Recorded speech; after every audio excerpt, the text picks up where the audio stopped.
Okay, this is Moscow, and it's been 35 to 38 degrees they're expecting, which is 100 Fahrenheit basically, and it's the hottest year in 120 or 150 years or something, and they have massive forest fires now, real big forest fires, 500 or something going, and basically what we are seeing is people wearing masks because the smoke has come into the city. And in Vancouver yesterday, when it was supposedly all this forest fire smoke in our city, I coughed a bit, but it was nothing like I had to wear a mask like this. And in Moscow, people, their eyes are stinging and their throats are raw from this. And that is what a forest fire smog looks like. Now, they're sort of blaming carbon dioxide, and they were found way higher, 4 times, 5 times as high. And basically, this is the first story today of catastrophic global warming caused by the sun. I don't think this is caused by man because, it's not like we've used that many more cars in the last month or 2 years even to really make a big difference. And I think the sun's getting warmer and warmer, and that's the panic to geoengineer or create clouds to buffer that heat. And our next story will bring it right home to those who live in BC, and that all these trails perhaps are pointless and that we should probably just move people away from glaciers and prepare for Vancouver without skiing.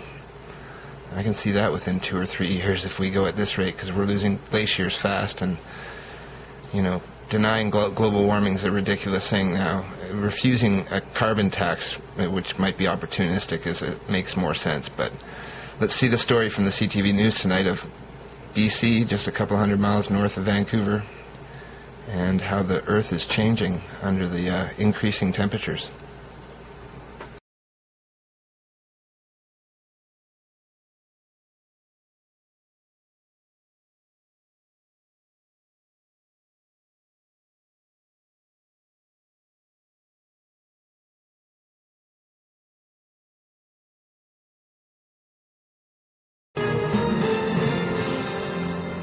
CTV National News with Lloyd Robertson. Reporting tonight, Lisa Leflam. Good evening. We begin tonight with the devastating force of nature. An avalanche in British Columbia that RCMP say was triggered by a melting glacier. These are the first images from above. A landslide 2 kilometers wide. The avalanche happened suddenly at 7 a.m. this morning.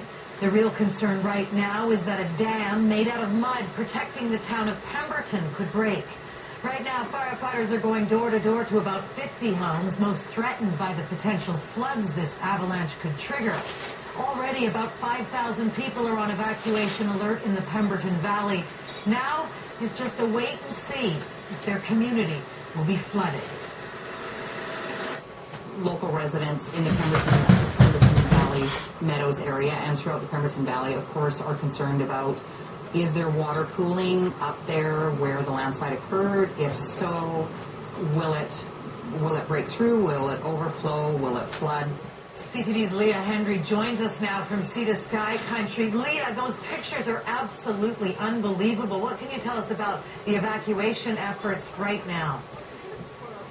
Well, I think it's also difficult for people to get a perspective of just how large an avalanche this was. It ended up coming off of this mountain in huge chunks, so that entire valley, about 2 kilometers worth, is completely clogged with, debris, mud, and trees. Now, it's ended up blocking one of the creeks there that's connected to the Lillooet River, and there's a lot of concern that all that mud and trees is going to potentially cause flooding. Now, all these campers that were in this area had a very rude awakening. There was about a dozen of them this morning. Now, they were all airlifted out safely. They couldn't get out on foot or by their car because of the fact that the service road was blocked. But the RCMP are telling us that everyone was out safely, that the houses around there had been evacuated. They ended up bringing in these geotech experts as well as some engineers to start looking at it from a public safety standpoint.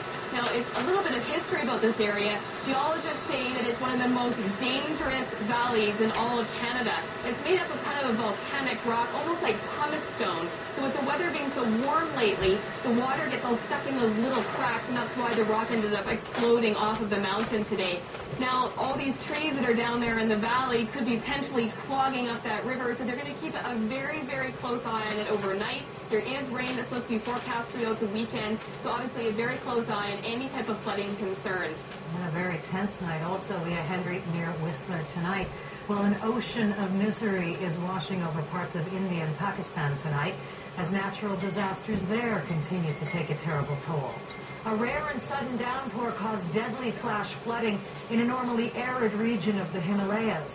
More than 100 people died and thousands are now homeless after rivers of mud up to 3 meters deep swept away or buried everything in its path.